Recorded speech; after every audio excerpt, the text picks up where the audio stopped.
Pentakosta 50 hari setelah kebangkitan Tuhan Yesus. Para murid melihat, mendengar, meyakini Tuhan Yesus yang bangkit. Ia tidak terbatas. Sampai di sana. Tetapi terus kepada pembaharuan hati, pikiran, sikap setiap orang oleh tuntunan Roh Kudus.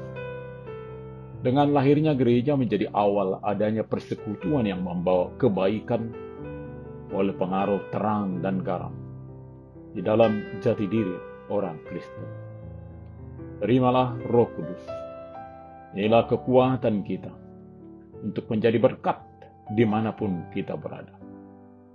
Kita akan menyalakan pelita dan tidak menyembunyikannya di bawah gantang, melainkan di atas kaki dian untuk menerangi orang di dalam rumah, di dalam kegelapan. Selamat hari Minggu Pentakosta Bapak Ibu anak-anak kami yang dikasihi Tuhan Yesus Kristus. Mari tetap hidup di dalam kehendak Tuhan. Immanuel, kita berdoa. Damai sejahtera Allah yang melampaui segala akal akan memelihara hati dan pikiran dalam Kristus Yesus. Amin. Firman Tuhan di hari Minggu ini tertulis dalam Yohanes 20 ayat 19 sampai 23. Ketika hari sudah malam, pada hari pertama minggu itu, berkumpullah murid-murid Yesus di suatu tempat dengan pintu-pintu yang terkunci, karena mereka takut kepada orang-orang Yahudi. Pada waktu itu datanglah Yesus dan berdiri di tengah-tengah mereka dan berkata, "Damai sejahtera bagi kamu." Dan sesudah berkata demikian, ia menunjukkan tangannya dan lambungnya kepada mereka. Murid-murid itu bersukacita ketika mereka melihat Tuhan. Maka kata Yesus sekali lagi, "Damai sejahtera bagi kamu. Sama seperti Bapa mengutus aku, demikian juga sekarang aku mengutus kamu." Dan sesudah berkata demikian, ia mengembusi mereka dengan berkata, "Terimalah Roh Kudus. Jikalau kamu mengampuni dosa orang, dosanya diampuni.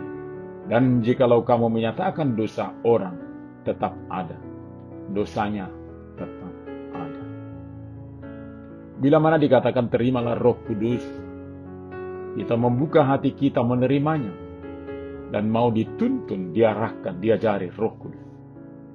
Di minggu peringatan hari kedatangan Roh Kudus ini, kita boleh melihat keberadaan kita, pandangan kita sehari-hari.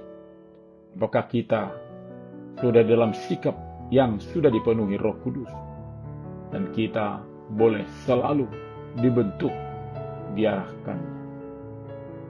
Di mana kehidupan kita akan selalu melahirkan kasih, sukacita, damai sejahtera, kesabaran, kemurahan, kebaikan, kesetiaan, kelemah lembutan, penguasaan diri. Masih cerita sesudah kebangkitan Tuhan Yesus. Ketika hari sudah malam pada hari pertama minggu itu, berkumpullah murid-murid Yesus di suatu tempat dengan pintu-pintu yang terkunci, karena mereka takut kepada orang-orang Yahudi. Mereka telah kehilangan damai sejahtera. Kematian Tuhan Yesus Guru mereka membuat hati dan pikirannya tertutup. Mereka melupakan firman bahwa Yesus akan bangkit pada hari ketiga. Pengajaran yang mereka telah persaksikan bahwa Tuhan berkuasa atas kematian. Begitulah di dunia ini. Tuhan Yesus sudah bangkit, namun mereka masih penuh ketakutan. Malah semakin ketakutan sebab Yesus sudah bangkit, namun mereka belum yakin benar, sehingga bila mana mayat Yesus tidak ada di sana, boleh jadi mereka akan menghadapi persoalan dari yang menyalibkannya. Pada waktu itu datanglah Yesus dan berdiri di tengah-tengah mereka dan berkata, "Damai sejahtera bagi kamu." Damai sejahtera yang sudah ada dalam hati mereka kembali bercahaya. Ungkapan ini mengingatkan mereka sebelum Tuhan Yesus meninggal, sering mengatakan hal yang demikian. Lalu sesudah berkata demikian, Ia menunjukkan tangannya dan lambungnya kepada mereka. Ternyata ada dua alat bukti yang dinyatakan kepada para murid. Lalu mereka bersuka cita ketika melihat Tuhan. Maka kata Yesus sekali lagi, damai sejahtera bagi kamu, sama seperti Bapa mengutus aku. Demikianlah juga sekarang aku mengutus kamu. Ketika Tuhan mengatakan damai sejahtera, maka itu adalah proklamasi bahwa tidak ada lagi permusuhan.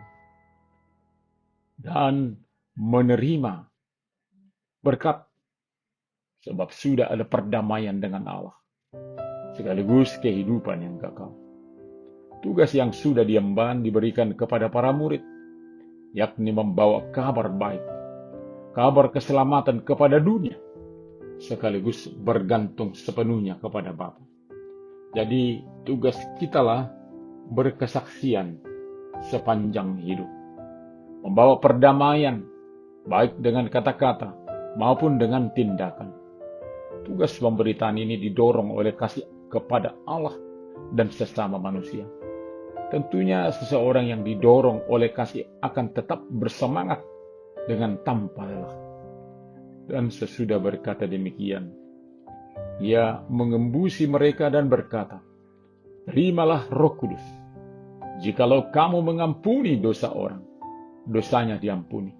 Dan jikalau kamu menyatakan dosa orang tetap ada, dosanya tetap ada. Ketakutan yang ada dalam diri mereka sekarang diperbaharui oleh kuasa Roh Kudus. Diberi lagi kekuatan mengampuni dosa orang dan menyatakan bahwa seseorang tetap dalam keberdosaan. Di malam hari itu, semakin jelaslah bagi mereka siapakah yang mengutus Roh Kudus yang sudah dijanjikan sebelumnya. Dan ketika di hari Pentakosta, hal itu sudah terang benderang bagi mereka. Amin, kita berdoa. Terima kasih Bapa bahwa kami senantiasa Engkau sertai dengan dicurahkannya Roh Kudus. Kami sudah boleh diberi hikmat dan kebijaksanaan untuk hidup melakukan kehendak-Mu. Berkenanlah selalu membimbing kami, mengasihani kami oleh tuntunan-Mu, sehingga kami boleh berjalan di dalam kehendak-Mu. Berikan kekuatan bagi mereka yang menderita, ketabahan bagi orang yang sakit, biarlah mereka tetap berharap akan pertolongan, serta para pemberita Injil di seluruh dunia, berilah kekuatan dan semangat yang daripada Tuhan.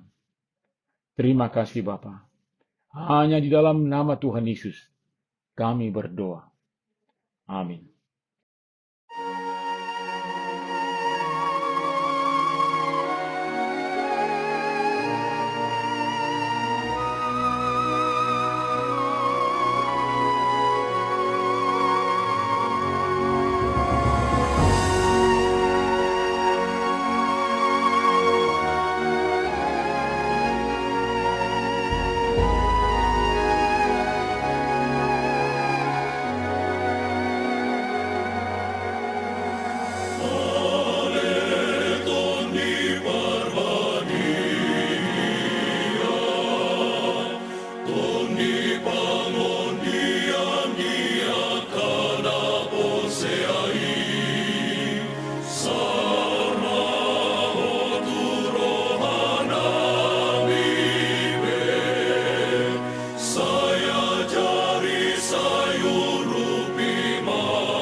berbahagia,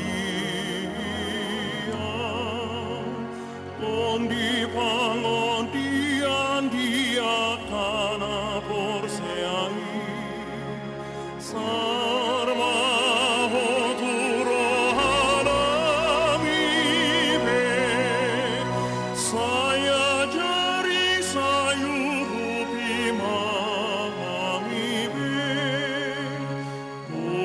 togu hami, apos rohanami, sai barbari ai manolung nami sasuni, ame tonggi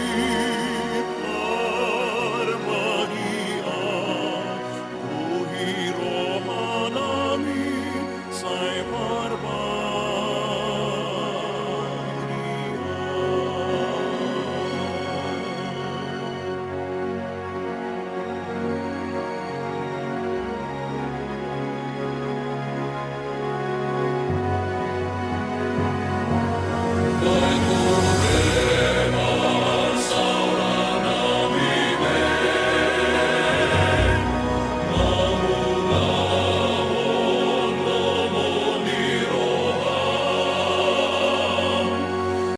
Terimalah berkat Tuhan. Tuhan memberkati engkau dan melindungi engkau. Tuhan menyinari wajahnya kepada engkau dan memberi engkau kasih karunia. Tuhan menghadapkan wajahnya kepadamu dan memberi engkau damai sejahtera. Amin.